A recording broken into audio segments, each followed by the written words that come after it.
गुरुमुखो, आप जी के अंदर बैठे उस कुल मालिक को सत सत नमन प्रणाम। सभी को प्यार भरी राधा स्वामी जी। प्यारी साध संगत जियो, कल बाबा जी की अति कृपा हुई। संगत को डेरा ब्यास में सत्संग बख्शा। बहुत सारी संगत डेरा ब्यास में पहुंची और बाबा जी के इस सत्संग को बड़े ही प्रेमो भाव के साथ संगत ने इस सत्संग को श्रवण किया। बाबा जी ने बड़े सारे विषय हमें समझाए कि हमने भक्ति किसकी करनी है, कैसे करनी है, किस तरीके से करनी है, सब कुछ समझाया। धर्म स्थानों के ऊपर जाते हैं, हम कार्यवाहियाँ पूरी करते हैं और घर को वापस आ जाते हैं। इसके बारे में भी समझाया कि जब कहीं धर्म स्थान के ऊपर हमने जाना है तो सबसे पहले हमारा मकसद ये होना चाहिए कि हम उस स्थान पर जाकर जो संत महापुरुष हैं, जिनके नाम से वो धर्म स्थान बना है, उनकी कुर्बानियों को याद करें। जो उन्होंने पाया है उनका निचोड़ उन्होंने अपनी ग्रंथ पोथियों में रचा है। बाबा जी महाराज ने ये भी कहा कि अलग अलग धर्म जो हैं वो सभी कहते हैं कि मेरा राम बड़ा, मेरा वाहिगुरु बड़ा, मेरा अल्लाह बड़ा। अलग अलग धर्म इसी बहस मुहासे में है। किसी भी धर्म ने ये नहीं कहा कि मालिक एक है या दो है या तीन है। सभी ने एकाएक कहकर बयान किया है। पलटू साहब जी महाराज की वाणी है, पलटू एक ही एक है, दूसर ना है कोई।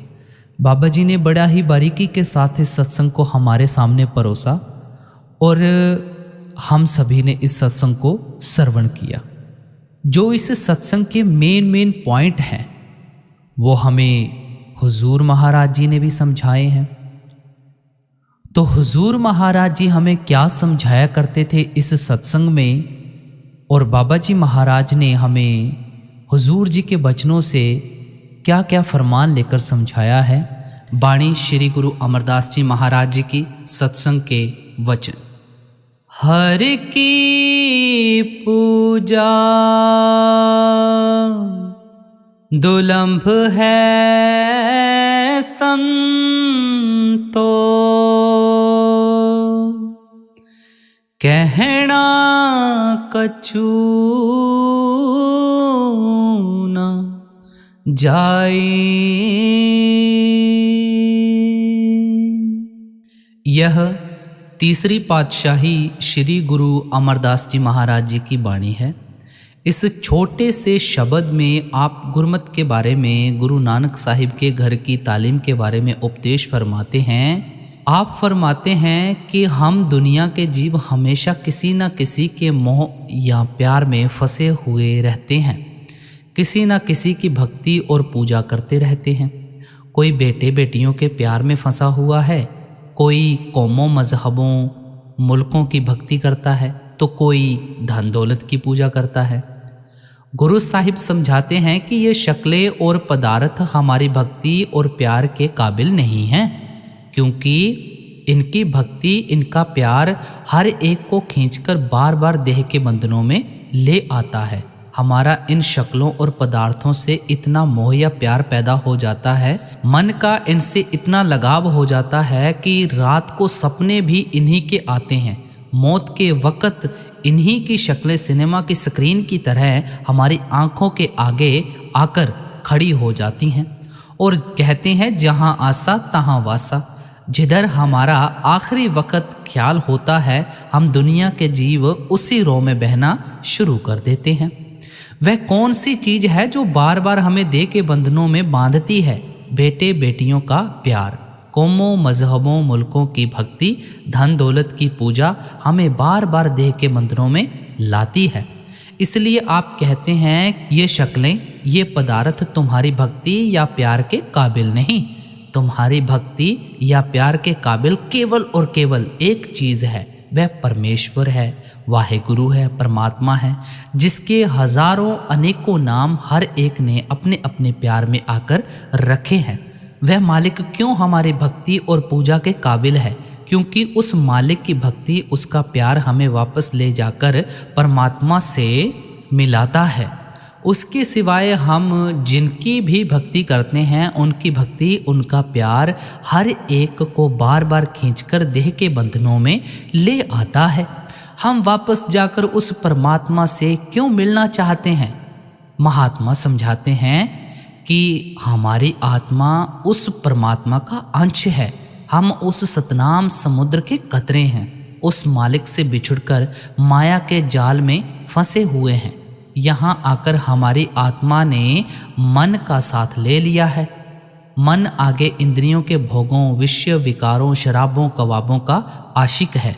जो जो कर्म हम मन के अधीन होकर करते हैं, अच्छे भी करते हैं, बुरे भी करते हैं, उन सब का हिसाब साथ साथ हमारी आत्मा को भी देना पड़ता है। इस दुनिया को गुरु साहिब कर्मा संदड़ा खेत कहकर समझाते हैं। ऋषि मुनियों ने कर्म भूमि कहकर बयान किया है। जमीन में जो भी बीज हम डालते हैं, उसी फसल को काटने के लिए हमें खेत में जाना पड़ता है। अगर कोई मिर्च के बीज डालता है, वह मिर्च की फसल इकट्ठी करने आ जाता है। अगर कोई आम का पौधा लगाता है, तो वह आम के फल खाने का हकदार बन जाता है। अगर देह में बैठकर अच्छे कर्म करते हैं, तो अच्छा नतीजा भोगने के लिए आ जाएंगे। अगर बुरे कर्म करते हैं, तो बुरा नतीजा भोगने के लिए आ जाएंगे। ना कोई अच्छे कर्मों के कारण कभी देह के बंधनों से आज़ाद हो सकता है, ना कोई बुरे कर्मों के कारण मरण जन्म के दुखों से बच सकता है। अगर हम नेक कर्म करते हैं, तो क्या नतीजा होगा? सेठ साहूकार बनकर आ जाएंगे, राजा महाराजा बनकर आ जाएंगे, कौमों, मजहबों, मुल्कों की हुकूमत हासिल करने आ जाएंगे। लोहे की बेड़ियां उतर जाएंगी, सोने की बेड़ियां पड़ जाएंगी। सी क्लास से बचकर ए क्लास हासिल कर लेंगे, ज्यादा से ज्यादा बैकुंठ या स्वर्ग में चले जाएंगे। वे भी भोग योनियां हैं, निश्चित समय या अवधि के लिए मिलती हैं। इसके बाद फिर हमें इस 84 के जेल खाने में आना पड़ता है। अगर बुरे कर्म करते हैं, तो फिर नरक और 84 हर एक के लिए तैयार ही रहती है।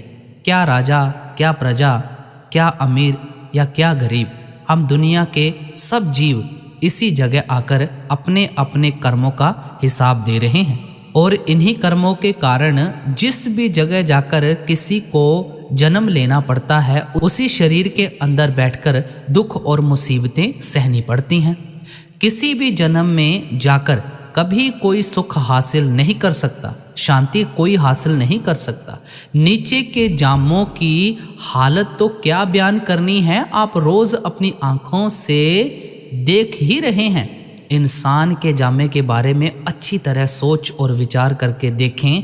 इसको मुसलमान फ़कीरों ने अशरफुल मखलूक़ात या सृष्टि का सरताज कहकर याद किया है। ऋषि मुनियों ने इसको नर नारायणी देह कहा है।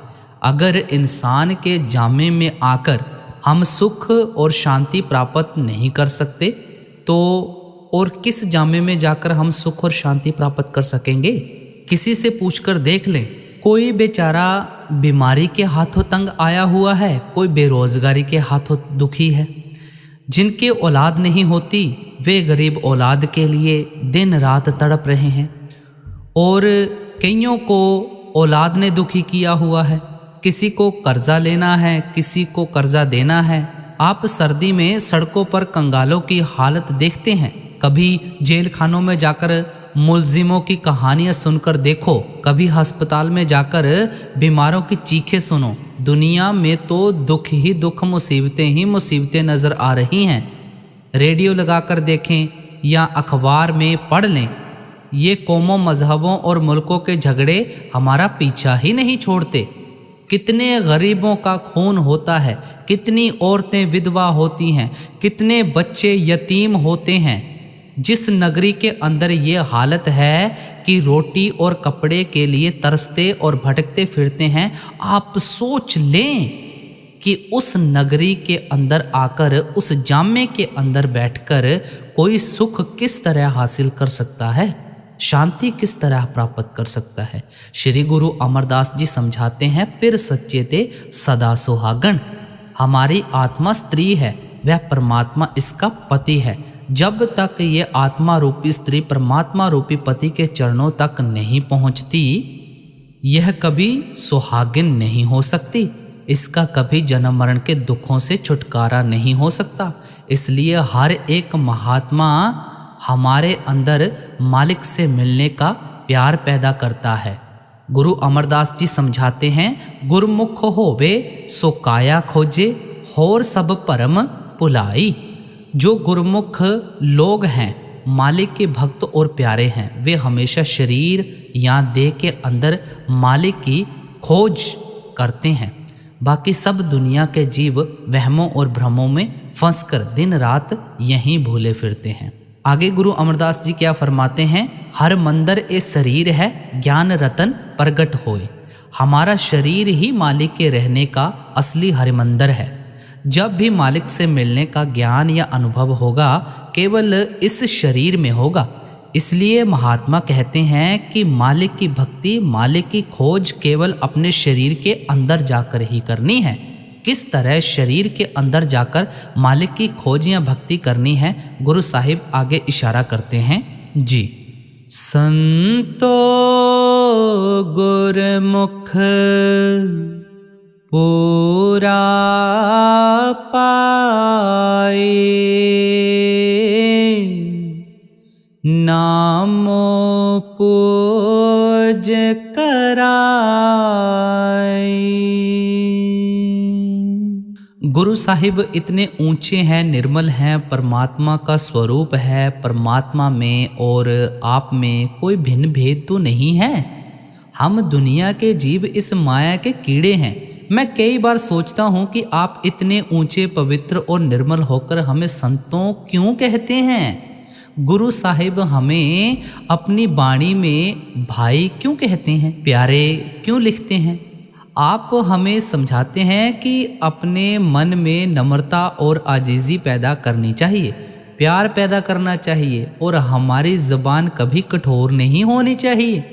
आप देखें कि सब इंसान एक परमात्मा के बनाए हुए हैं और सबके अंदर वह एक परमात्मा बैठा हुआ है, इसलिए वे सब एक जैसे हैं। फिर भी हम एक दूसरे को नफ़रत की नज़र से देखते हैं और नफ़रत से बुलाते हैं। हम कहते हैं कि ये मेरा नौकर है, ये मेरे अधीन काम करता है, ये निम्न जाति का है, मैं ऊंची जाति का हूँ, ये मेरा काम करने वाला है, मैं जो चाहूँ इसको कह लूँ। गुरु साहिब समझाते हैं कि अपने मन में नम्रता पैदा करो, आजीज़ी पैदा करो। जब आपकी वाणी पढ़ते हैं तो पता चलता है कि आप कहीं अपने आप को सेवक कहते हैं, कहीं अपने आप को दासों का दास कहते हैं, कहीं अपने आप को लाला गोला कहकर याद करते हैं, नीच कर्मा कहकर बयान करते हैं। हमें दुनिया के 4 आदमी हाथ जोड़ना शुरू कर दें, हमारा ज़मीन पर सीधे चलना मुश्किल हो जाता है। गुरु साहिब समझाते हैं कि सबको प्यार की नज़र से देखना चाहिए, नम्रता से बुलाना चाहिए, मन में आजीज़ी पैदा करनी चाहिए। जितनी मन में नम्रता और आजीज़ी होगी, उतना हमारा ख्याल परमात्मा की भक्ति की ओर जाएगा। इसलिए आप हमें कहीं संतों कह देते हैं, कभी भाई कह देते हैं, ताकि हम आपकी मीठी ज़बान से, प्यार के लहजे से कुछ सीख सकें। फिर आप देखें कि हम पंजाब की धरती को गुरुओं की धरती कहते हैं। हम इसकी मिट्टी को चूमते हैं क्योंकि इसने गुरु साहिबान के चरणों को छुआ है। इसको उनके चरण चूमने का सौभाग्य प्राप्त हुआ है। लेकिन आज हमने इसकी क्या हालत कर ली है। भाई भाई के खून का प्यासा हो रहा है, मजहब मजहब के गले काटने की स्कीमें बना रहा है।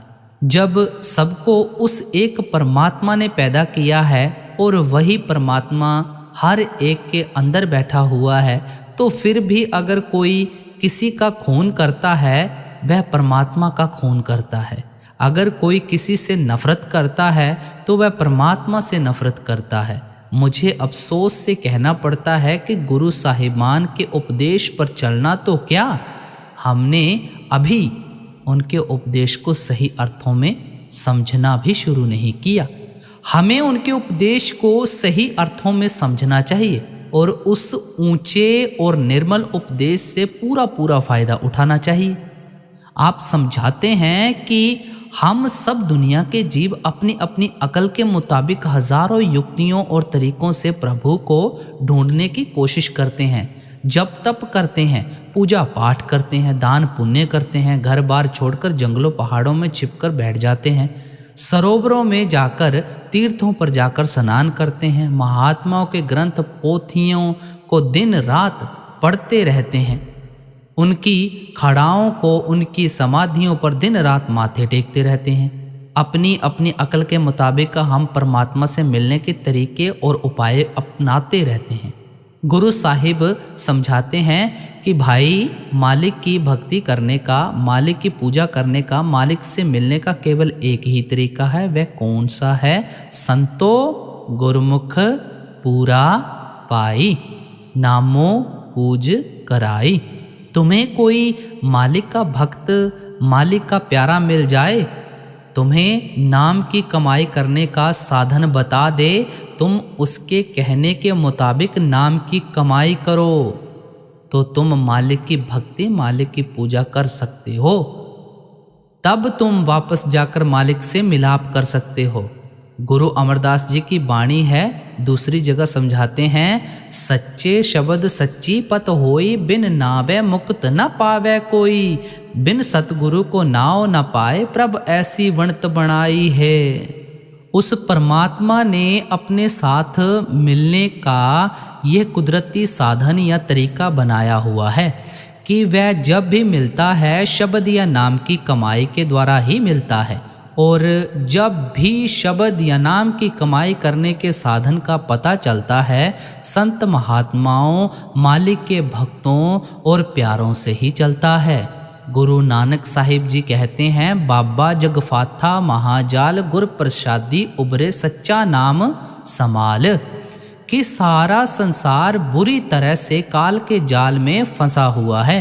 सिर्फ वे लोग ही इस भवसागर से पार हो सकते हैं जो गुरुमुखों की शरण में जाकर अपनी लिव अंदर सच्चे शब्द से जोड़ लेते हैं, सच्चे नाम से जोड़ लेते हैं। स्वामी जी महाराज कहते हैं, नाम गुरु का संभाले चल, यही है दाम कंठ बंधना।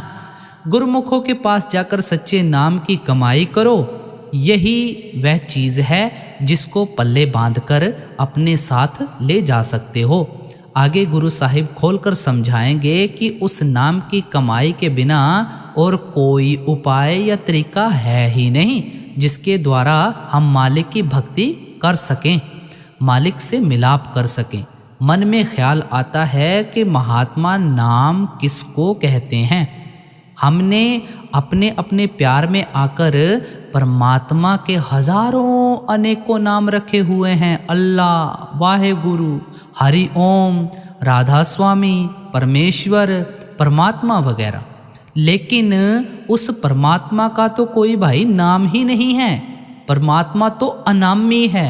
ये नाम इसलिए रखे हैं कि जब भी हम किसी को बुलाते हैं, मुखातिब करते हैं, तो उसका नाम लेकर करते हैं। जिसका नाम लेकर पुकारें वह झट हमारी ओर ध्यान देता है, हमारी ओर देखता है। इसी तरह जिस तरीके या साधन से हमें परमात्मा का ध्यान अपनी ओर खींचना है, परमात्मा की दया मेहर रहमत हासिल करनी है, उस साधन या तरीके को गुरु साहिब ने और दूसरे संत महात्माओं ने नाम की कमाई करना कहा है। गुरु नानक साहिब इशारा करते हैं, राम नाम मन वाद्या, अवर की करी विचार। उस मालिक के नाम की कमाई करने से ही हमारा मन बिंध जाएगा, काबू आ जाएगा, अपने ठिकाने पर पहुंच जाएगा। लेकिन उस परमात्मा का नाम क्या है? आप बताते हैं, शब्द सुरत सुख उपजय प्रभ रौत सुख सार।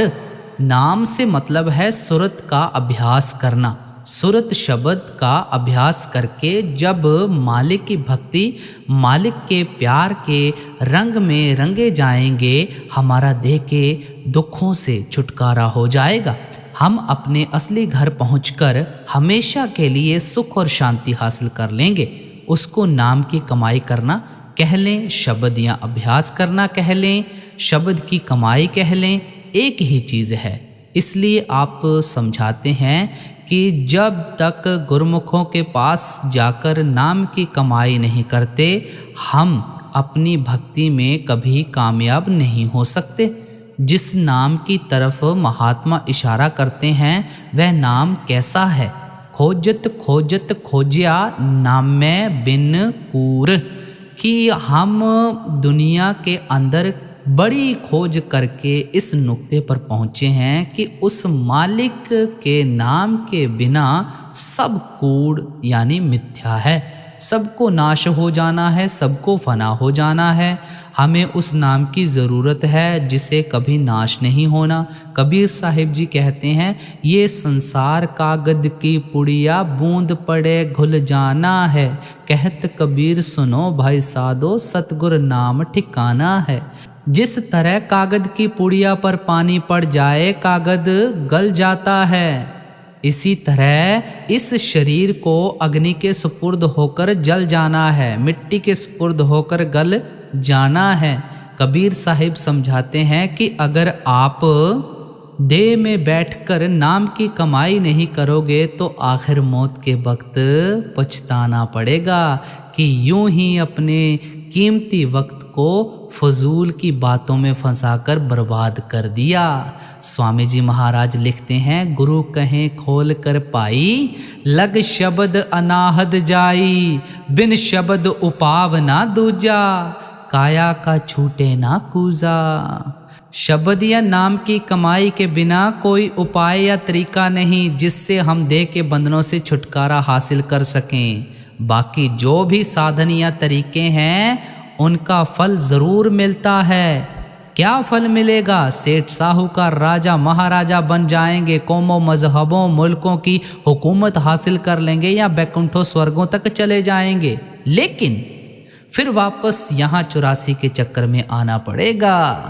लेकिन अगर नाम की कमाई करते हैं तो हमारा देह के बंधनों से हमेशा के लिए छुटकारा हो जाता है। इसलिए हर एक महात्मा हमारे अंदर शब्द या नाम की कमाई करने का शौक पैदा करता है। नाम की कमाई करने का क्या मतलब है? अपने शरीर के अंदर ही उस रास्ते पर चलना जिस पर चलकर हम वापस अपनी मंजिल मकसूद पर पहुंच जाते हैं। हमारा रूहानी सफ़र पैरों के तलवों से लेकर सिर की चोटी तक है। इस सफ़र की 2 मंजिलें हैं, एक आँखों तक है, एक आँखों से ऊपर है। गुरु अमरदास जी कहते हैं, शरीरों पालन को बाहर जाए, नाम न लहै बहुत बेगार दुख पाए। जो लोग शरीर या देह के बाहर नाम रूपी वस्तु को ढूंढने में लगे हुए हैं, वे तो बेगारियों की तरह अपने कीमती वक्त को बर्बाद कर रहे हैं। बेगारी कौन होते हैं? जो सारा दिन मेहनत करते हैं, थक कर चूर हो जाते हैं, खून पसीना एक कर देते हैं, फिर भी जिन गरीबों के हाथ पल्ले कुछ नहीं पड़ता। अगर कोई चीज़ किसी के घर के अंदर गुम हो जाए और वह सड़कों बाजारों में जाकर सारा दिन खोजता रहे, ठोकरे खाता रहे, तो उस भले मानस के हाथ पल्ले क्या पड़ेगा? महात्मा कहते हैं कि हम जो नाम रूपी वस्तु ढूंढ रहे हैं वह हमारे शरीर के अंदर है। देही अंदर नाम निवासी, आपे करता है अविनाशी। वह नाम जो परमात्मा का रूप है, जिसने सृष्टि की रचना की है, हमारे देह के अंदर है, हमारे शरीर या वजूद के अंदर है। श्री गुरु अमरदास जी कहते हैं, हर मंदिर ए शरीर है, ज्ञान रतन प्रगट होए। हमारा शरीर मालिक के रहने का असली मंदिर है। शरीर के अंदर क्या है? गुरु अमरदास जी कहते हैं, हर मंदिर में नाम निधान, न बुझे मुग्ध गवार। आप इशारा करते हैं कि उस हरि का नाम भी इस शरीर रूपी मंदिर के अंदर है, लेकिन हम कितने मनमुख हैं, मुग्ध हैं, गवार हैं कि जो नाम हमारे अपने शरीर के अंदर है उसको शरीर के अंदर जाकर ढूंढने की कोशिश नहीं करते, दिन रात बाहर ही बाहर भटकते फिरते हैं। जब तक हम अपना ख्याल ही शरीर के अंदर आँखों के पीछे इकट्ठा नहीं करते, हम कभी अपने अंदर नाम से लिव नहीं जोड़ सकते। हमारा ख्याल आँखों के पीछे से उतरकर 9 द्वारों के ज़रिए सारे संसार में फैल जाता है। यहाँ बैठे कभी किसी को बाल बच्चों का ख्याल आता है, कभी किसी को घर के कारोबार का ख्याल आता है, कभी कोई दुकान के बारे में सोचता है। मन कभी किसी का टिक कर नहीं बैठता, किसी न किसी चीज़ की सोच और विचार में लगा ही रहता है। ये जो हमारे मन को सारा दिन सोच और विचार करने की आदत पड़ी हुई है, इसी को महात्माओं ने सिमरन करना कहा है। सिमरन करने की हर एक को कुदरती आदत पड़ी हुई है। कितनी ही अंधेरी कोठरियों के अंदर आप अपने आप को बंद कर लें, ताले लगा लें, आप अंदर नहीं होंगे, आपका ख्याल सारी दुनिया में फैला हुआ होगा। फिर जिसका भी हम सिमरन करते हैं उसकी शक्ल हमारी आंखों के आगे आकर खड़ी हो जाती है। अगर कोई बेटे बेटियों का सिमरन करता है तो बेटे बेटियां आंखों के आगे आ जाएंगे। अगर कोई घर के कारोबार का सिमरन करता है तो घर के कारोबार आंखों के आगे आ जाएंगे। इसको महात्मा ध्यान करना कहते हैं। जिसका भी कोई सिमरन करता है उसी का वह ध्यान करना शुरू कर देता है। जिसका हम सिमरन करते हैं, ध्यान करते हैं, उसी के साथ हमारा मोह प्यार पैदा हो जाता है। इतना उन शक्लों से लगाव हो जाता है कि रात को सपने भी उन्हीं के आते हैं। मौत के वक़्त वही शक्लें आंखों के आगे आ जाती हैं। फिर जहाँ आसा तहाँ वासा, जिधर हमारा आखिरी वक्त ख्याल होगा हम दुनिया के जीव उसी रो में बहना शुरू कर देते हैं। कौन सी चीज़ है जो बार बार हर एक को देह के बंधनों में लाई? दुनिया का मोह और प्यार हमें बार बार देह के बंधनों में लाया। वह किसने पैदा किया? सोच कर देखें। सिमरन और ध्यान ने पैदा किया। किसके सिमरन और ध्यान ने?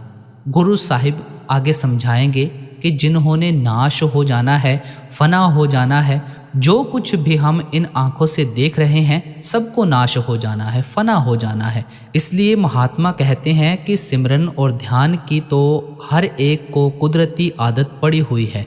तुम उस चीज़ का सिमरन करो, ध्यान करो जिससे कभी नाश नहीं होना, फना नहीं होना। वह कौन है? वह केवल एक परमात्मा है, परमेश्वर है, वाहिगुरु है।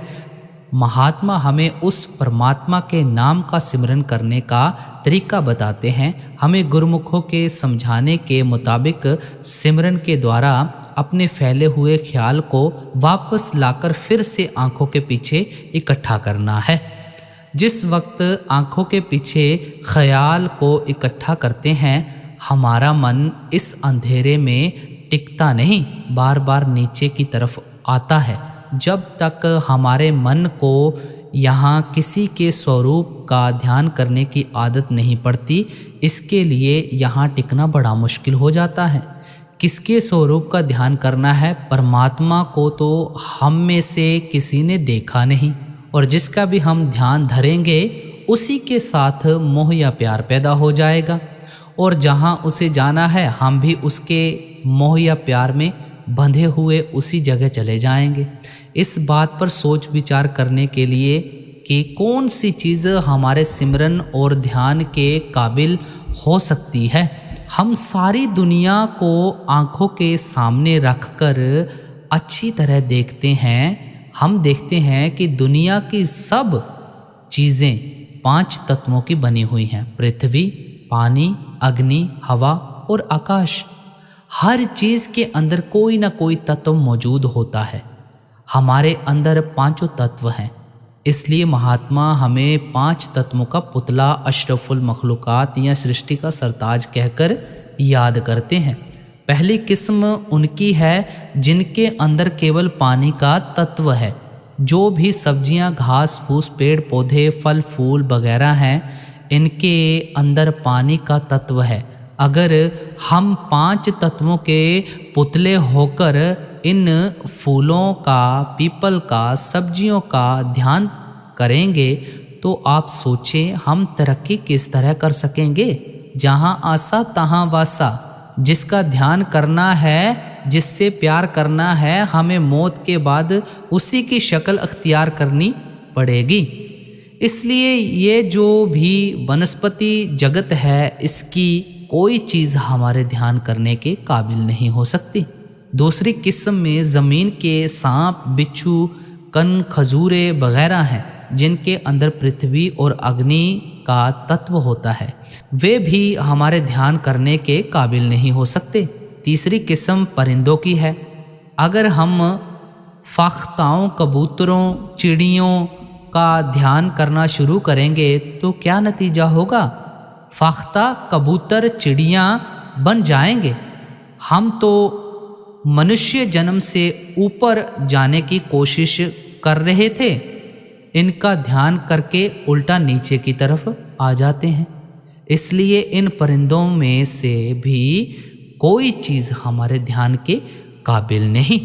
चौथी किस्म चौपायों जानवरों की है, जिनके अंदर आकाश का तत्व नहीं है, बुद्धि नहीं है, बाकी सब तत्व मौजूद हैं। इसलिए गाय, भैंसे, घोड़े वगैरह भी हमारे ध्यान के काबिल नहीं हैं।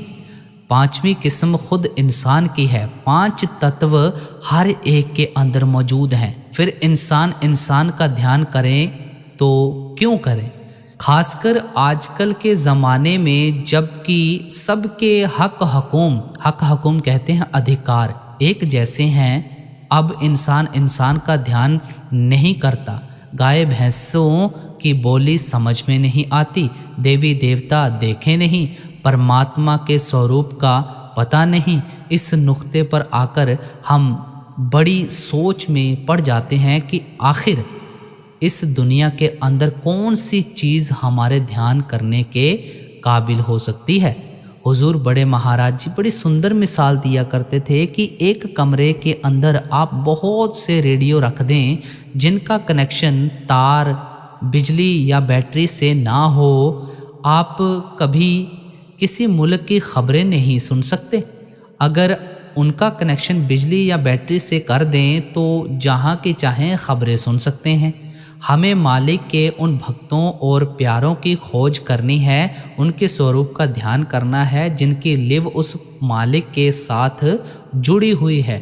हम उनके स्वरूप का ध्यान करते हैं क्योंकि उन्होंने अपने ध्यान के कारण वापस जाकर उस परमात्मा में समा जाना है। हम भी उन्हीं के प्यार से बंधे हुए वापस जाकर परमात्मा में समा जाएंगे।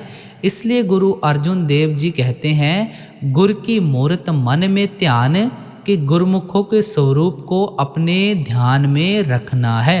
यही स्वामी जी महाराज कहते हैं, गुरु का ध्यान कर प्यारे, बिना इसके नहीं छूटना। यही हजरत ईसा ने समझाया है, तुमने मुझे देखा है, मैंने अपने पिता यानी परमात्मा को देखा है, इसलिए मेरे ज़रिए तुमने भी अपने पिता को देखा है। गुरु अर्जुन साहिब इस बात को बड़े सुंदर ढंग से समझाते हैं। निश्चल एक आप अविनाशी, सो निश्चल जो तिस त्यायदा। परमात्मा निश्चल है, वह कभी मरण जन्म के दुखों में नहीं आता। जो उस मालिक का ध्यान करते हैं वे भी निश्चल हो जाते हैं, उनका भी मरण जन्म के दुखों से छुटकारा हो जाता है। मन में सवाल उठता है कि जिस मालिक को हमने कभी देखा नहीं, उस मालिक का ध्यान करें तो कैसे करें? गुरु अर्जुन देव जी आगे समझाते हैं, हर का सेवक सो हर जेहा, भेद न जानो मानस देहा। जियो जल तरंग उठे बहुपाती, फिर सल्ले सलल समायदा। जो मालिक के भक्त और प्यारे हैं, मालिक की भक्ति करके मालिक का स्वरूप हो जाते हैं, उनमें और परमात्मा में कोई भी अंतर या भेद नहीं होता। उनका परमात्मा से क्या संबंध है? समुद्र के अंदर 2-4 मिनट के लिए एक लहर उठती है, फिर वह लहर वापस जाकर समुद्र में ही समा जाती है। जो एक लहर का समुद्र से संबंध है, वही संबंध मालिक के भक्तों और प्यारों का उस मालिक से होता है। कोई चीज़ समुद्र की लहर को दे दें, वह उसे साथ लेकर समुद्र की तह में बैठ जाएगी। इसी तरह अगर हम गुरुमुखों का ध्यान धरकर अपने आप को उनके सुपुर्द कर देते हैं, तो वे हमें भी साथ लेकर उसी सतनाम रूपी समुद्र में समा जाते हैं। इसलिए महात्मा समझाते हैं कि गुरुमुखों के स्वरूप का ध्यान करना, गुरुमुखों के तसव्वुर को मन में रखना। गुरुमुखों का जो असली स्वरूप होता है वह शब्द होता है, नाम होता है। इंसान का गुरु इंसान ही हो सकता है। गाय भैंसों की बोली हमारे समझ में नहीं आती, देवी देवता कभी किसी ने देखे नहीं। जब तक कोई हमारे जैसा होकर हमें ना समझाए, हमें किसी चीज़ का पता नहीं चलता। इसलिए हज़रत ईसा ने कहा है वर्ड मेड फ्लैश, कि इंसान की खोज करो जिसके अंदर शब्द या नाम घर कर चुका है। गुरु नानक साहिब कहते हैं शब्द गुरु सुरत तुन चेला, कि शब्द हर एक का गुरु है और हमारी आत्मा उस शब्द की सेवक है। यह जिस्म तो सेवक को भी यहीं छोड़ जाना है, गुरुमुखों को भी यहीं छोड़ जाना है। ना सेवकों का जिस्म कभी सचखंड में पहुंचा है, ना गुरुमुखों का जिस्म कभी सचखंड में पहुंचा है। ये 5 तत्व यहाँ 5 तत्वों में ही समा जाएंगे, लेकिन इस जिस्म के अंदर बैठकर जो सेवक अपनी आत्मा को गुरुमुखों के जरिए शब्द या नाम के साथ जोड़ लेते हैं, वह शब्द या नाम उन सेवकों की आत्मा को नहीं छोड़ता, सीधा जाकर परमात्मा के अंदर समा जाता है। गुरु अमरदास जी कहते हैं शब्द मिली ना बिछुड़े, फिर क्या अंक समाए। यानी जो आत्मा गुरुमुखों के जरिए एक बार शब्द से जुड़ जाती है, वह कभी शब्द से नहीं बिछुड़ती, वह सीधी वापस जाकर परमात्मा रूपी प्रीतम में समा जाती है। अगली कड़ी में क्या समझाते हैं जी। हर बिन सब किछ मैला संतो, क्या हो पूज चढ़ाए।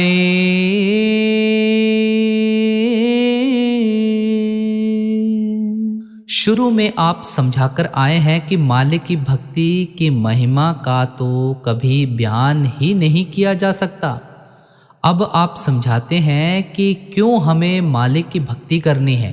आप समझाते हैं उस मालिक के बिना ये जो भी रचना की शक्लें और पदार्थ हम आँखों से देखते हैं, सब मैल है, कूड़ है, इन्हें नाश हो जाना है, फना हो जाना है। गुरु नानक साहिब कहते हैं मात पिता माया देश से रोगी, रोगी कुटुंब संजोगी। माता पिता ने भी, रिश्तेदारों ने भी, दुनिया की धन दौलत ने भी हमारा साथ छोड़ देना है।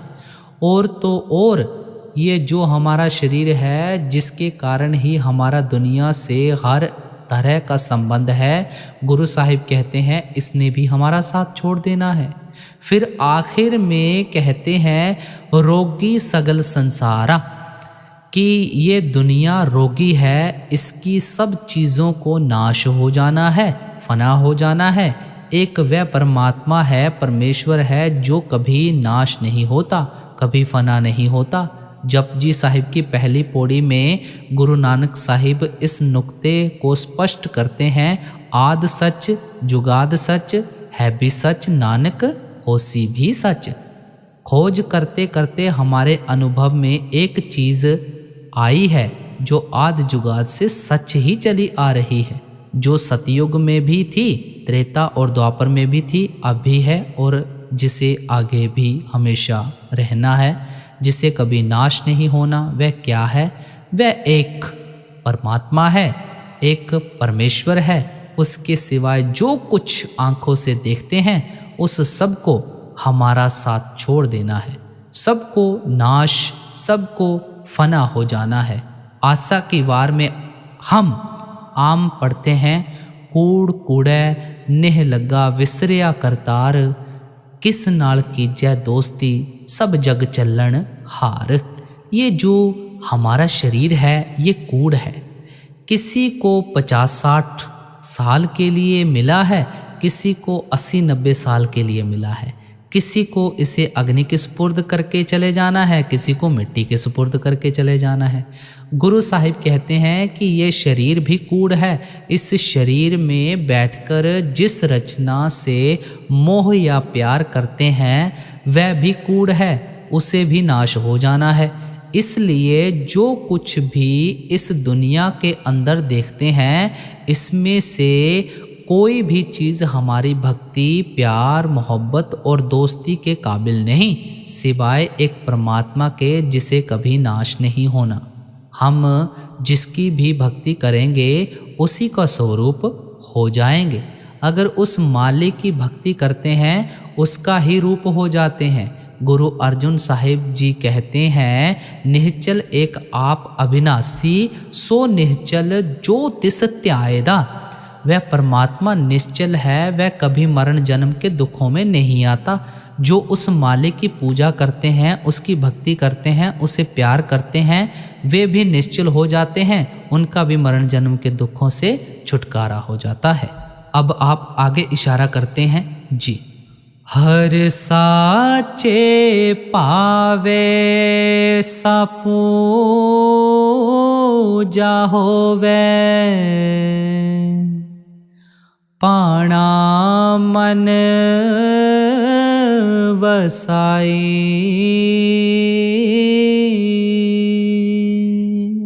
गुरु साहिब समझाते हैं, हर साचे पावे सा पूजा होवे।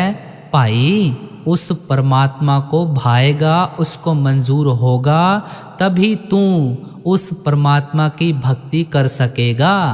जब तक मालिक की बख्शिश नहीं होती, मालिक की पूजा नहीं हो सकती।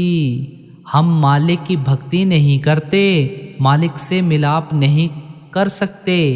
हम दुनिया के जीव अंधे हैं, वह परमात्मा आंखों वाला है। आप जानते हैं कि अंधे की ताकत ही नहीं कि वह आंखों वाले को पकड़ सके। जब तक आंखों वाला अंधे को आवाज़ देकर अपने नज़दीक ना बुलाए या बेचारे की उंगली पकड़कर उसको अंधेरे से बाहर ना निकाले। इस माया के जाल में बेटे बेटियों के मोह में फंसकर, मजहबों मुल्कों के झगड़ों में फंसकर, शराबों कबाबों की लज्जतों में फंसकर, धन दौलत की भटकन में फंसकर हम बिल्कुल अंधे हो चुके हैं, बहरे हो चुके हैं। मालिक की भक्ति की तरफ किसी का ध्यान ही नहीं जाता। हम इंद्रियों के भोगों में इतने फंसे हुए हैं कि और तो और अपनी मौत को भी भूले बैठे हैं। रोज देख रहे हैं कि हमारे साथी हमारा साथ छोड़कर जा रहे हैं, खुद साथ होकर उनको शमशान भूमि तक छोड़कर आते हैं और आँखों से देखते हैं कि जिन शक्लों और पदार्थों को वे अपना अपना कहते थे, उनमें से किसी चीज़ ने उनका साथ नहीं दिया। लेकिन फिर भी मन में ये ख्याल रह जाता है कि वह बड़ा बदकिस्मत था जो इनको साथ नहीं ले जा सका। मैं ज़रूर इनको इकट्ठा करके अपने साथ ले जाऊंगा। इसलिए गुरु साहिब प्यार से समझाते हैं कि यहाँ से किसी चीज़ को तुम्हारे साथ नहीं जाना। जो असल में अपनी दौलत है उसको कोई अपने बनाने की कोशिश नहीं करता। जिन चीज़ों को यहीं छोड़ जाना है उनके लिए सब दिन रात भटकते फिरते हैं। आप कहते हैं कि मालिक ही दया मेहर करे तो कहीं जन्म मरण के सोए हुए हम जागते हैं। फिर होश आता है कि परमात्मा ने हमें इंसान का जामा बख्शा किस लिए था और हम किस ओर अपने मन को लगाए बैठे हैं। ये जन्म हमें बार बार नहीं मिलेगा। वह जन्म ही बुद्धि दे, अकल दे, तभी मन थोड़ा बहुत उसकी भक्ति की ओर लगता है। इसलिए आप कहते हैं हर साचे पावे सा पूजा होवे। उसको मंजूर होगा, उसको भाएगा, तब ही हम मालिक की भक्ति कर सकेंगे। एक और स्थान पर गुरु अमरदास जी कहते हैं, जीवन मरना सब तुधै ताई, जिस बख्शे तिस दे वड्याई। हे परमात्मा, सबका जीना मरना तेरे अपने हाथ में है। जिस जिस पर तू बख्शिश करेगा उसको ही तेरे साथ मिलने की बढ़ाई मिलेगी। यहाँ किसी की चतुराई काम नहीं आती, किसी की अकल काम नहीं आती, किसी का इल्म काम नहीं आता। यहाँ उसकी दया मेहर या बख्शिश ही काम आती है।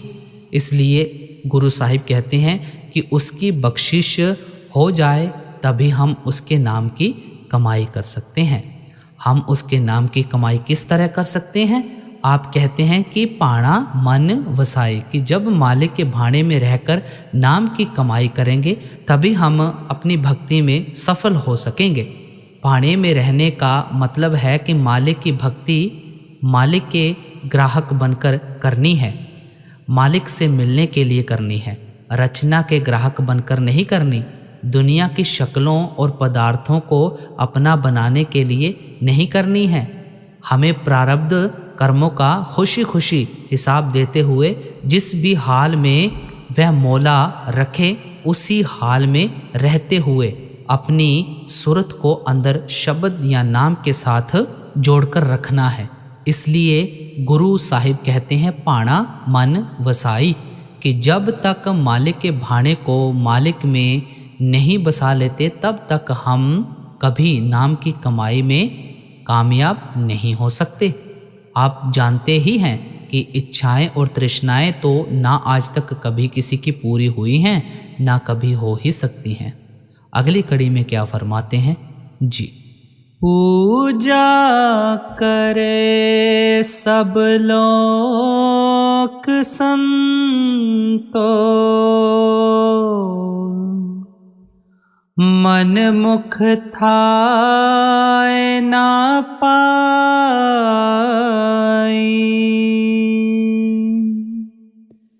पिछली 4-5 तुकों में गुरु नानक साहिब के घर के सारे उपदेश को बड़ी अच्छी तरह से खोलकर समझाया गया है कि उस परमात्मा की भक्ति करनी चाहिए, और जब भी भक्ति कर सकेंगे मालिक के भक्तों के जरिए, नाम की कमाई के जरिए कर सकेंगे।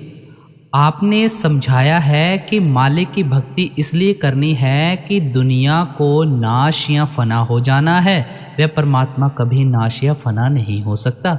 ये भी समझाया है कि परमात्मा की भक्ति तभी करेंगे जब परमात्मा खुद दया मेहर या बख्शिश करके हमें अपनी भक्ति में लगा लेगा।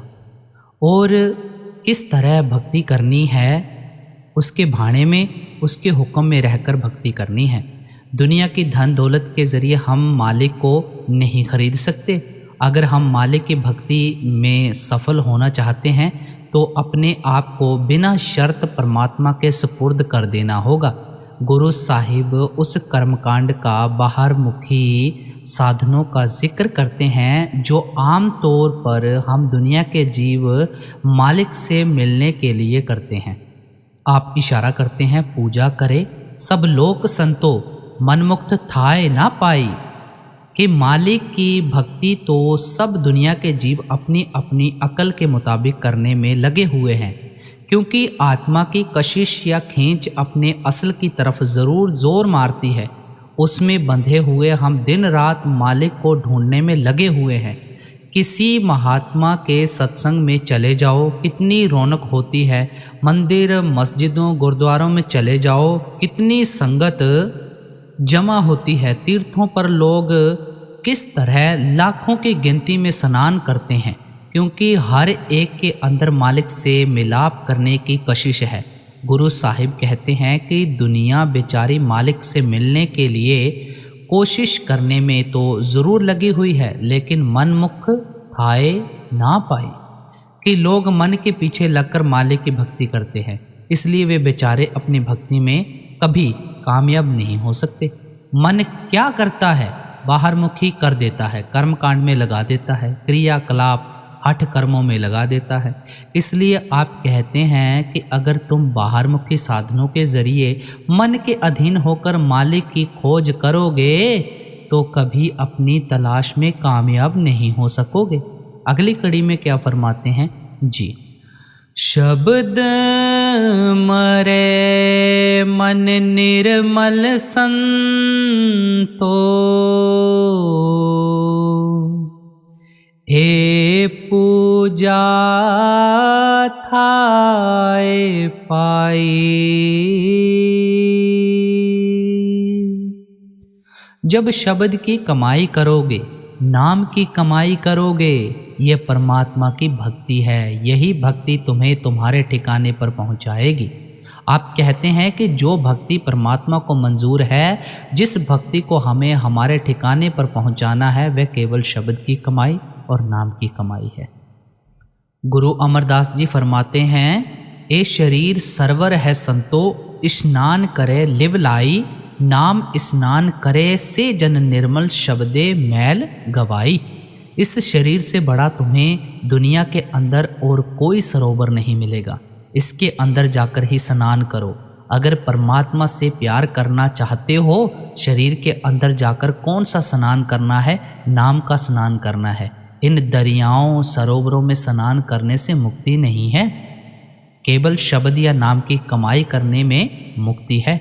गुरु रामदास जी ने भी कहा है, सतगुर पुरख अमृत सरवड भागे नावहे आए, उन जन्म जन्म की मैल उतरे, निर्मल नाम दृढ़ाए। सतगुरु पुरुषों की संगति और सोहबत करना ही असली अमृत के सरोवर में स्नान करना है। लेकिन इस अमृत के सरोवर में कौन स्नान करते हैं? कोई खुशकिस्मत भाग्यशाली जिनके धुर मस्तक में परमात्मा लिख देता है। उनको इस अमृत के सरोवर में स्नान करने से क्या फ़ायदा होता है? जन्म जन्म के मैल उतरे कि पिछले जन्मों के जो संचित कर्म हैं, उन सब कर्मों का सिलसिला ही ख़त्म हो जाता है। नाम की कमाई करने से उनकी आत्मा निर्मल और पवित्र हो जाती है। गुरु नानक साहिब ने अपनी वाणी में बहुत खोलकर नाम का प्रचार किया है। आप कहते हैं, राम नाम मन वेद्या, अवर की करी विचार, शब्द सुरत सुख उपजय प्रभ रौत सुख सार। आप फरमाते हैं कि मन जब भी वश में आएगा, राम नाम की कमाई के जरिए आएगा। दूसरे किसी साधन के बारे में विचार करने की ज़रूरत ही नहीं है। आप कहते हैं कि राम नाम से मेरा मतलब कोई लफ्ज़ नहीं है। राम नाम से मतलब सूरत को अंदर शब्द के साथ जोड़ने से है, क्योंकि जब भी परमात्मा से मिलाप करने का सच्चा सुख मिलेगा, केवल नाम की कमाई करके, केवल सूरत को अंदर शब्द के साथ जोड़कर मिलेगा। गुरु अमरदास जी कहते हैं, तन व संतर होमिए एक रति तोल कटाए, तन मन समधा जे करी अन दिन अग्न जलाए, हर नाम में तुल न पूजई जे लख कोटि कर्म कमाए। कुछ लोगों का ख्याल है कि हवन यज्ञ करना परमात्मा की भक्ति है। गुरु साहिब कहते हैं कि तुम हवन के लिए लकड़ी सामग्री या घी जलाने के बजाय अपने शरीर का कीमा करके टुकड़ा टुकड़ा दिन रात जलाना शुरू कर दो। इस तरह के लाखों क्रियाकलापों कभी नाम की कमाई का मुकाबला नहीं कर सकते। फिर गुरु अमरदास जी कहते हैं, कंचन के कोट दत्त करी बहु हैवर गैवर दान, भूमि दान गौआ गणी भी अंतर गर्भ गुमान, राम नाम मन वेद्या गुर दिया सच दान। कुछ लोगों का ख्याल है कि हम दान पुण्य के जोर पर परमात्मा को प्रसन्न कर लेंगे। गुरु साहिब कहते हैं कि थोड़ा बहुत दान पुण्य नहीं, तुम सोने के किले भी क्यों न दान कर दो, बेशुमार हाथी घोड़े गाय और भूमि क्यों न दान कर दो, इससे भी अंदर से हौमे दूर नहीं होगी। और बिना हौमे का नाश किए तुम परमात्मा से किस तरह मिल सकोगे? हौमे का जब भी नाश होगा गुरुमुखों के जरिए, नाम की कमाई से होगा, शब्द से लिव जुड़ने से होगा। इसी तरह गुरु अमरदास जी आगे फरमाते हैं, मन हठ बुद्धि केतिया, केते वेद विचार, केते बंधन जियो के, गुरमुख मोख द्वार, सच्चो और सबको ऊपर सच आचार। कुछ लोगों का ख्याल है कि हठ कर्मों, वेद शास्त्रों, ग्रंथ पोथियों के पाठ और विचार के द्वारा परमात्मा की पूजा कर लेंगे। आप फरमाते हैं कि तुम मन बुद्धि से कितने हठ कर्म कर लो, जितना मर्जी ग्रंथ पोथियों के वेद शास्त्रों का पाठ कर लो, इससे भी कर्मों का मोह माया या होमे के बंधनों का नाश नहीं हो सकता। आप फरमाते हैं कि हर तरह के कर्मों का फल सच मतलब शब्द या नाम की कमाई से नीचे है। शब्द या नाम की कमाई का फल सबसे ऊंचा है। आप कहते हैं, अर्ध सरिये कटाइये, सिर करवत धराए, तन हेमंचल गालिए, भी मन ते रोग ना जाए, हर नाम में तुल ना पूजई, सब डिट्ठी ठोक बजाए। छोटे मोटे हठ कर्म नहीं, तुम चाहे आरे से शरीर को चिरवा दो, घरवार को त्याग कर हिमालय के बर्फों पहाड़ों की गुफाओं में हड्डियों का ढेर क्यों ना बन जाओ, फिर भी तुम्हारे अंदर से होमे का रोग दूर नहीं होगा। आप दावे से कहते हैं कि हम तुम्हें सुनी सुनाई बातें नहीं बताते, बल्कि ठोक बजाकर अपना जाती तजर्बा या निजी अनुभव समझाते हैं कि कोई चीज़ कभी शब्द या नाम की कमाई का मुकाबला नहीं कर सकती। गुरु नानक साहिब ने कहा था, बिन नावे को संग ना साथी, मुक्ते नाम त्यावड़ियाँ। उस नाम के बिना कोई चीज़ किसी के साथ नहीं जा सकती। जितनी मर्जी दुनिया की धन दौलत, मजहबों, मुल्कों की मान बढ़ाई इकट्ठी कर लें, सब कुछ यहीं रह जाना है। मुक्ते नाम त्यावड़ियाँ, यानी जब भी तुम देह के बंधनों से आज़ाद होंगे, केवल शब्द की कमाई करके, नाम की कमाई करके। गुरु अमरदास जी कहते हैं, संत जनों मिल पायो सच्चा नाम संभाल, तो सावध हो जिय का एथे ओथे नाल।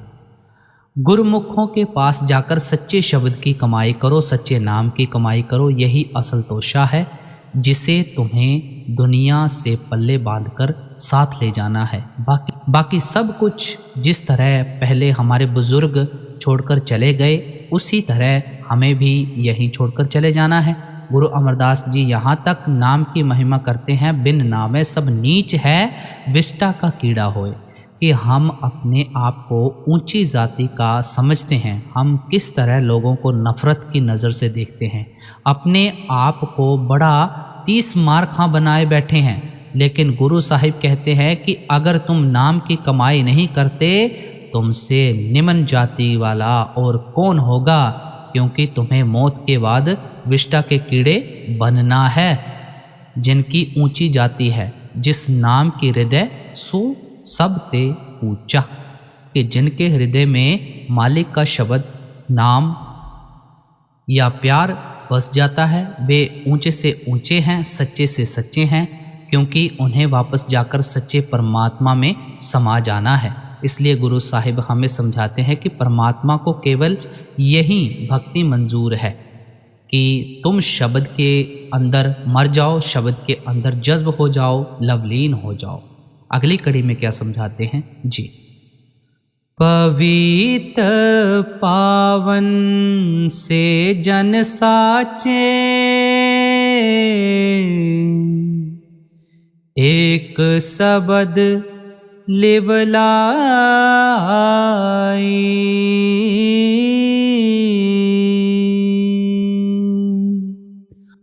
आप फरमाते हैं कि जिन भाग्यशाली जीवों ने मालिक की दया, मेहर या बख्शिश के जरिए सारी रचना से मोह या प्यार निकाल शब्द से ख्याल जोड़ लिया, जो चलते फिरते उठते बैठते शब्द या नाम से जुड़े रहते हैं, वे खुद भी पवित्र हो जाते हैं और हमारे मन को भी उसी शब्द के साथ जोड़कर हमें भी पवित्र कर लेते हैं। आगे क्या फरमाते हैं जी। बिन नावे होर पूज न होवी, परम फूली लोकाई।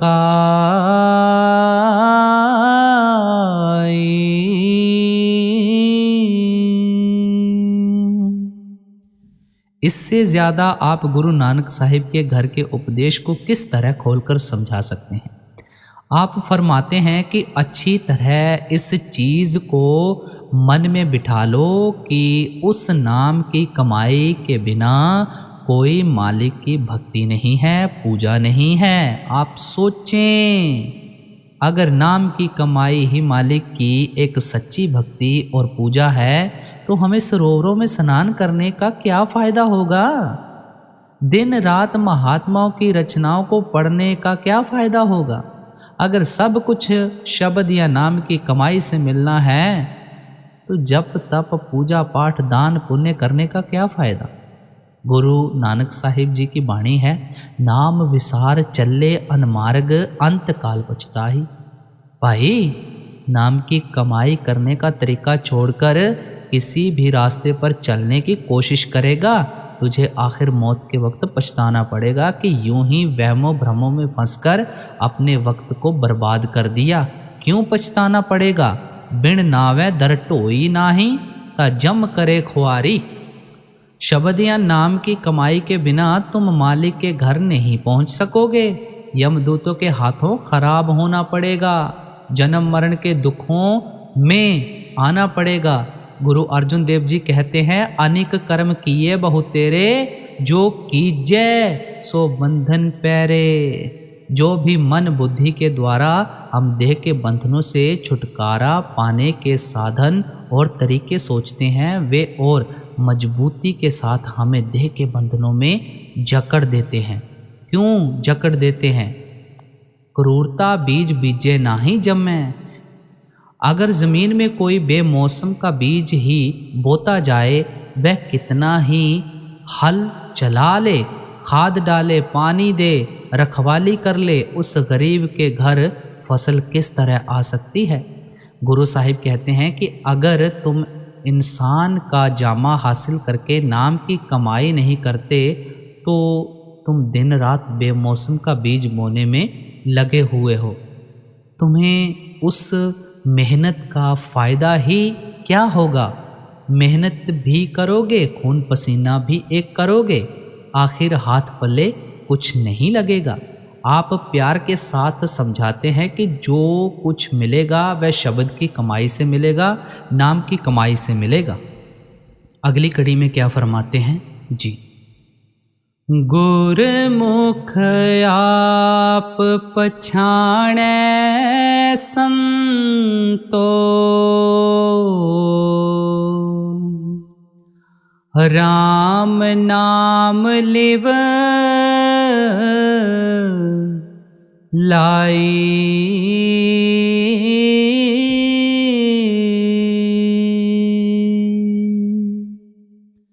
गुरु साहिब ने दूसरी तुक में मालिक की भक्ति करने के लिए दो चीज़ें समझाई हैं, संतो गुरमुख पूरा पाई, नामो पूज कराई। कि कोई मालिक का भक्त और प्यारा मिल जाए, कोई गुरमुख मिल जाए और नाम की कमाई करने का तरीका बता दे, तभी हम मालिक की भक्ति कर सकते हैं। पिछली तुकों में आप केवल शब्द या नाम की ही महिमा करते चले आ रहे हैं। अब समझा रहे हैं कि मेरा गुरमुखों से क्या मतलब है, किस किस्म के महात्मा की खोज करनी है, किस किस्म के महात्मा की संगति और सोबत करनी है। आप फरमाते हैं, गुरमुख आप पछाणे संतो राम नाम लिव लाई। कि गुरमुख वे सज्जन होते हैं जो राम नाम से प्यार करके अपने आप को पहचानने के काबिल बन जाते हैं। हम कब अपने आप को पहचानते हैं? जब मन और माया के दायरे से पार हो जाते हैं, जब हमारी आत्मा से सब गंदे गंदे गिलाफ उतर जाते हैं, जब रूह और मन की गांठ खुल जाती है, फिर हमें अपने आप का पता चलता है। अगली कड़ी में क्या फरमाते हैं जी, आपे निर्मल पूज कराए,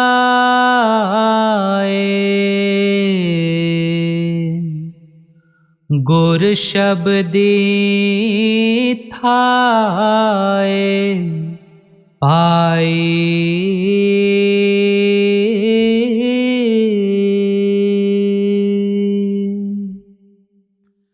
गुरु साहिब की वाणी में ये एक बात बड़ी खूबी है कि अगर एक तुक में कोई इशारा करते हैं तो दूसरी तुक उसको बिल्कुल स्पष्ट कर देती है। एक तुक में कोई सवाल उठता है, दूसरी तुक उसका जवाब दे देती है। पहले आपने समझाया था हर साचे भावे सा पूजा होवे। उस मालिक को भाएगा, मंजूर होगा, तभी तुम मालिक की भक्ति कर सकोगे।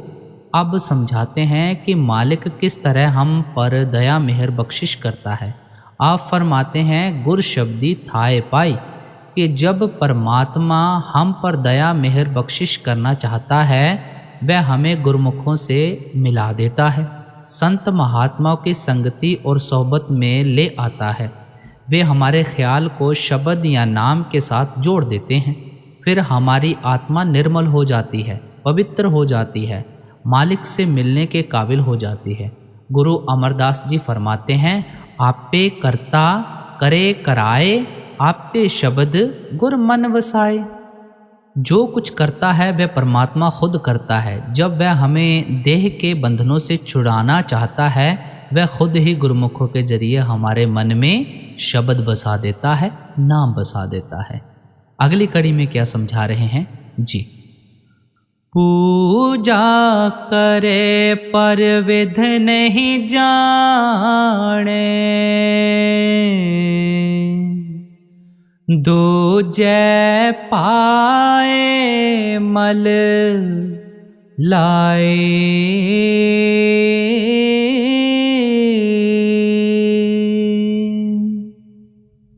अब फिर समझाते हैं कि भक्ति हम सब दुनिया के जीव परमात्मा की करते हैं, क्योंकि आत्मा ज़रूर अपने असल की ओर जाने के लिए ज़ोर मारती है, लेकिन दूजे पाए मल लाई।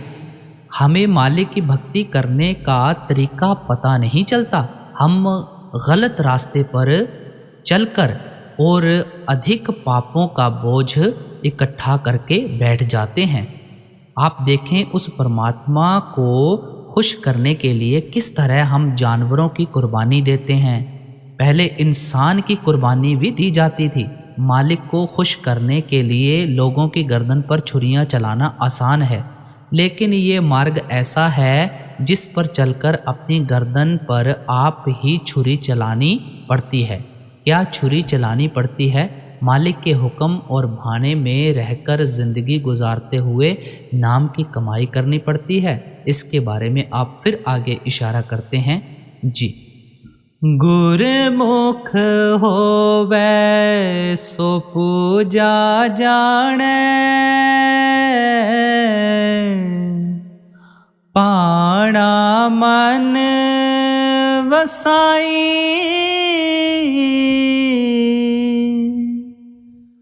पाणे ते सब सुख पावे संतो, अंते नाम सखाई।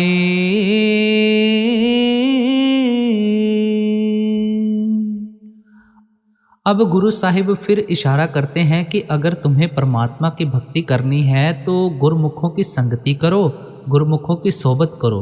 गुरमुख होवे सा पूजा जाने। उनको मालिक की भक्ति करने का असली तरीका पता है, साधन पता है। वे क्या समझाते हैं? पाणा मन बसाई। मालिक के भाने में रहकर मालिक की भक्ति करो, मालिक के ग्राहक बनकर नाम की कमाई करो। इसलिए आप फरमाते हैं कि मालिक की भक्ति करने के असली तरीके का पता केवल गुरमुखों से, संत महात्माओं से ही पता चल सकता है। जब हम उन गुरमुखों के समझाने के मुताबिक मालिक की भक्ति करते हैं हमें सब सुखों की प्राप्ति हो जाती है। मतलब ये कि हमारा ख्याल अंदर शब्द या नाम के साथ जुड़ जाता है, जिसके ज़रिए हम सब सुखों के दाता उस परमात्मा में सदा के लिए समा जाते हैं। अगली कड़ी में क्या फरमाते हैं जी। अपना अपना पछाड़े संतों,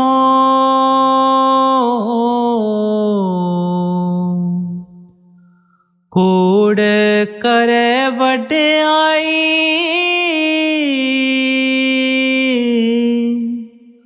पाखंड कीन जम नहीं छोड़े, ले जासी पत गवाई।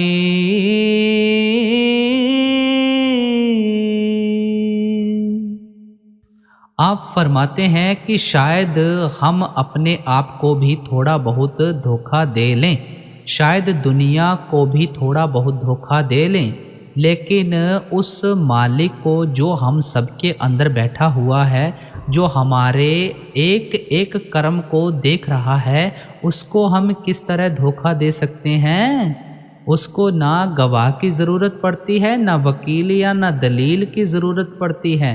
जो जो खोटी करतूतें हम दिन रात कर रहे हैं, वह अंदर बैठा सब कुछ देख रहा है।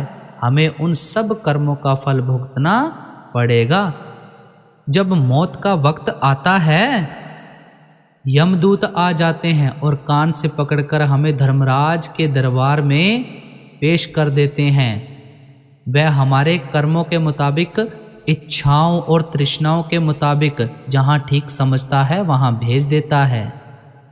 एक देह की कैद से तो अभी तक छुटकारा नहीं हुआ होता कि दूसरा देह रूपी कलबूत हमारी आत्मा के लिए पहले ही खड़ा किया होता है। उसमें जाते बाद में है। मौत पहले ही आंखों के आगे आकर नाचना शुरू कर देती है।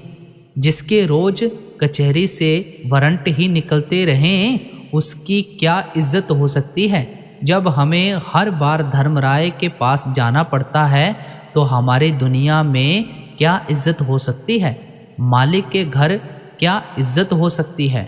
इसलिए आप प्यार के साथ समझाते हैं कि अगर तुम मन के अधीन होकर बुरे कर्म करते रहोगे तो हमेशा के लिए काल के जाल में फंसे रहोगे, 84 के बंधनों में फंसे रहोगे। अगली कड़ी में क्या फरमाते हैं जी। जिन अंतर शब्द आप पछाणे, गत मित तिन ही पाए।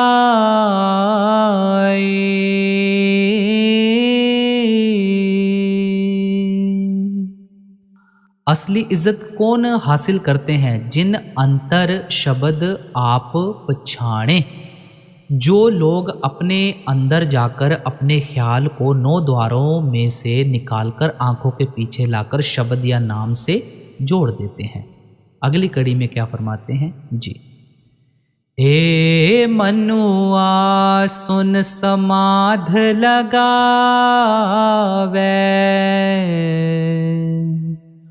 ज्योति ज्योत मिलाई।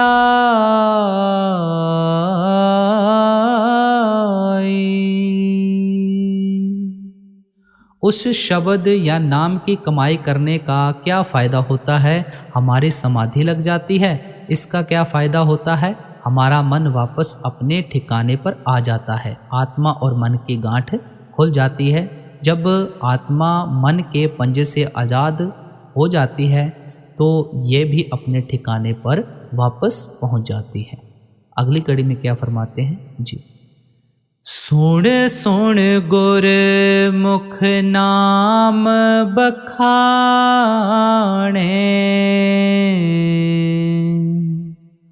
सतसंगत में लाई।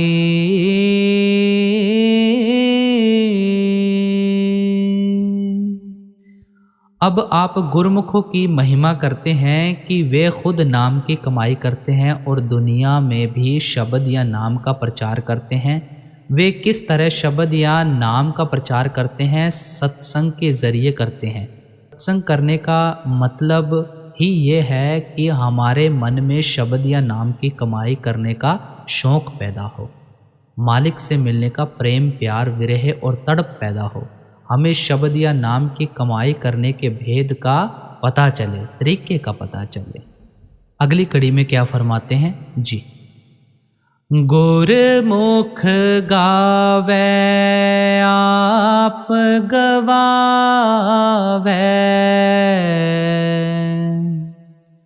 दर साचै शोभा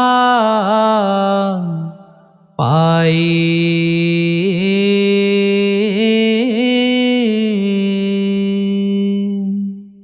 गुरु साहिब बतौर सवाल फरमाते हैं कि हमारे और मालिक के बीच रुकावट किस चीज़ की है। फिर आप ही बताते हैं कि अपने आप की रुकावट है, अपने आप का पर्दा या दीवार है। गुरु अमरदास जी एक और स्थान पर उपदेश करते हैं, आप बनाए ता सब किछ पाए, कि जब हम अपने अंदर से अपने आप को निकाल देंगे तो हम सब कुछ हासिल कर लेंगे। यह अपना आप क्या है? यह हमें खुदी या अहंकार है। गुरु अर्जुन साहिब उपदेश करते हैं, एका संगत एकत गृह वस्ते, मिल बात न करते पाई। रूह और मालिक इकट्ठे रहते हैं, दोनों का एक ही घर में निवास है, लेकिन फिर भी आपस में कभी मिलाप नहीं हुआ। ना कभी रूह ने मालिक के दर्शन किए, ना कभी ये सुहागिन हुई। ये क्यों सुहागिन न हुई? गुरु अर्जुन देव जी फरमाते हैं, अंतर अलख न जाई लखया, विच होम में पर्दा पाई। वह मालिक तो हमारे अंदर ही है, लेकिन हमें नज़र नहीं आता, क्योंकि हमारे और मालिक के दरमियाँ हौमे का बड़ा ज़बरदस्त पर्दा लगा हुआ है। जब तक हम अपने रास्ते से हौमे की रुकावट दूर नहीं करते, चाहे वह मालिक हमारे देह या शरीर के अंदर है, हमारा उससे कभी ख्याल नहीं जुड़ सकता। गुरु नानक साहिब उपदेश करते हैं, जीवन मुक्त सो आखिए, जिस विचे हौमे जाए। महात्मा उद्धार नहीं करते, वे कहते हैं कि हम अपने अंदर से हौमे निकालकर जीते जी मुक्ति हासिल कर सकते हैं, जीते जी मालिक से मिलाप कर सकते हैं। अगली कड़ी में क्या फरमाते हैं जी। साची बाणी सच बखाने,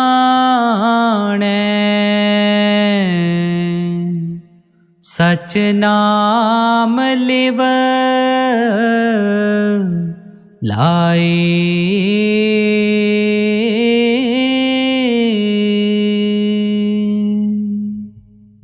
अब गुरु अमरदास जी गुरुमुखों की अवस्था बयान करते हैं, जो अपने अंदर से हौमे निकाल देते हैं, मैं मेरी को मार देते हैं, अपने अंदर से अपने आप को निकाल देते हैं। उनका ख्याल चलते फिरते उठते बैठते शब्द या नाम के साथ हमेशा के लिए जुड़ जाता है। गुरु नानक साहिब उपदेश करते हैं, जैसे जल में कमल निरालम, मुरगाई ना साणे, सुरत शब्द पवसागर तरिए, नानक नाम बखाने। मुर्गा भी हमेशा पानी में रहती है, जब उड़ती है तो सूखे परों से उड़ जाती है।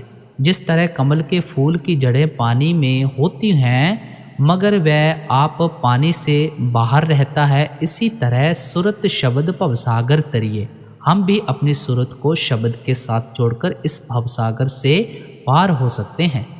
हुजूर महाराज जी समझाया करते थे कि जो मक्खी शहद की कटोरी के किनारे पर बैठती है, वह शहद भी खा जाती है और सूखे परों के साथ उड़ भी जाती है। जो मक्खी शहद में धंस जाती है, उसके पर शहद में भर जाते हैं, वह शहद भी नहीं खा सकती और जान भी दे देती है। इसलिए हमें उस मक्खी की तरह जो शहद की कटोरी के किनारे पर बैठती है, दुनिया में रहना है।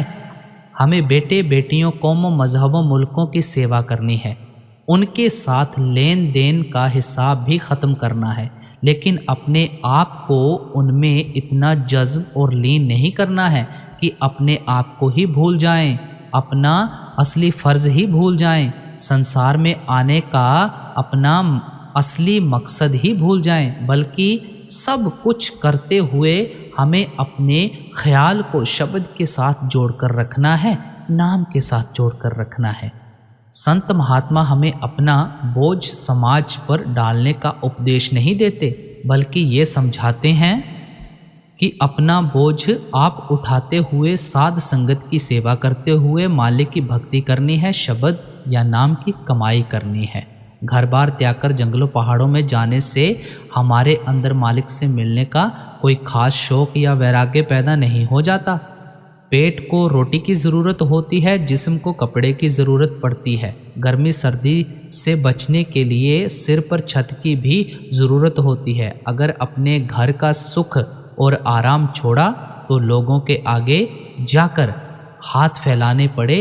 अपना घर छोड़कर लोगों के घरों में जाकर मांगा, एक किस्म के कपड़े उतारकर दूसरी किस्म के पहन लिए और किसी गुफा या आश्रम का आसरा लेना पड़ा। अपना और परिवार का बोझ उठाने के बजाय उल्टा अपना बोझ समाज पर डाल दिया। इससे मन को सुख और शांति किस तरह मिल सकती है? महात्मा समझाते हैं कि घर बार में रहना है, अपनी ड्यूटी अपना फर्ज समझकर रहना है, मगर दुनिया के कामकाज करते हुए अपने ख्याल को हमेशा शब्द या नाम के साथ जोड़कर रखना है। अगली कड़ी में क्या फरमाते हैं जी। भय भंजन अत पाप निखंजन,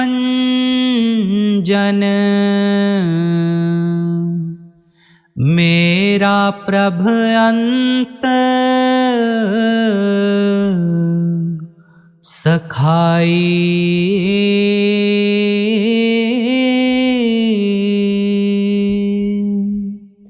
जब हमारी ये अवस्था हो जाएगी तो हमें इसका क्या फ़ायदा हासिल होगा? गुरु साहिब फरमाते हैं कि फिर हमारे हर किस्म के डर दूर हो जाएंगे। अभी हमें कौन कौन से डर लगे रहते हैं? पहला डर मौत का है, जो सबको दिन रात लगा रहता है कि पता नहीं किस समय मौत आ जानी है, किसके हाथों आ जानी है, पता नहीं यमदूत हमें किस तरह घसीटेंगे, आगे जाकर कौन कौन से दुख उठाने पड़ेंगे। ये डर हमेशा के लिए दूर हो जाता है। और क्या होता है, इस अवस्था को पाकर हमारे पाप हमेशा के लिए नष्ट हो जाते हैं। हमें कौन सी चीज़ बार बार देह की कैद में लाती है? हमारे पाप लाते हैं, ख्वाहिशें और तृष्णाएं लाती हैं। जब शब्द या नाम की कमाई करने से सब कर्मों का, ख्वाहिशों, तृष्णाओं का हिसाब किताब ख़त्म हो जाता है तो हमारी आत्मा निर्मल और पवित्र हो जाती है। फिर क्या होता है? मेरा प्रभ अंत सखाई, कि वह मालिक आखिर में हमारी सहायता करता है, हम पर दया मेहर करके हमें हमेशा के लिए अपने साथ मिला लेता है। आपके कहने का मतलब है कि शब्द या नाम की कमाई करने से ना हमें मौत का डर रहता है और ना हमारे अंदर ख्वाहिशें और तृष्णाएं ही रहती हैं, बल्कि आत्मा निर्मल होकर वापस अपने असल के साथ मिल जाती है। अंत की कड़ी में क्या फरमाते हैं जी। सब किछ आपे आप वर्तै, नानक नाम वड्याई।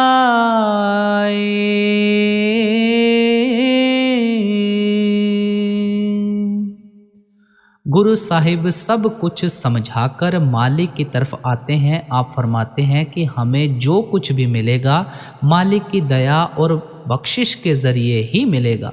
वह मालिक कण कण पत्ते पत्ते में व्याप्त है। जो कुछ हो रहा है उसके हुक्म उसकी मौज से हो रहा है, लेकिन देह में बैठकर उस मालिक से मिलाप करने की, उसको कण कण में देखने की वड्याई किसको मिलती है? नानक नाम वड्याई, कि ये वड्याई उनको ही मिलती है जो दुनिया में रहते हुए, दुनिया के कामकाज करते हुए अपने ख्याल को शब्द से जोड़कर रखते हैं, नाम से जोड़कर रखते हैं।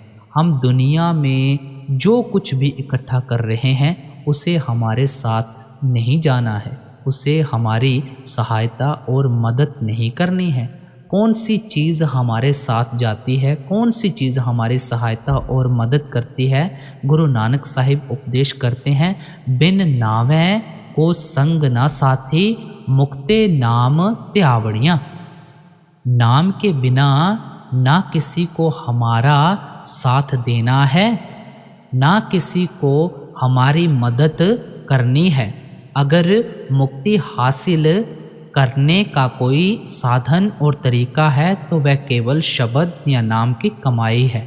इसलिए हमें भी चाहिए कि हम गुरु साहिब के, संत महात्माओं के अनुभव से फ़ायदा उठाकर अपने ख्याल को शब्द से जोड़ लें, ताकि हम भी उस मालिक से मिलने की सच्ची वडियाई हासिल कर सकें।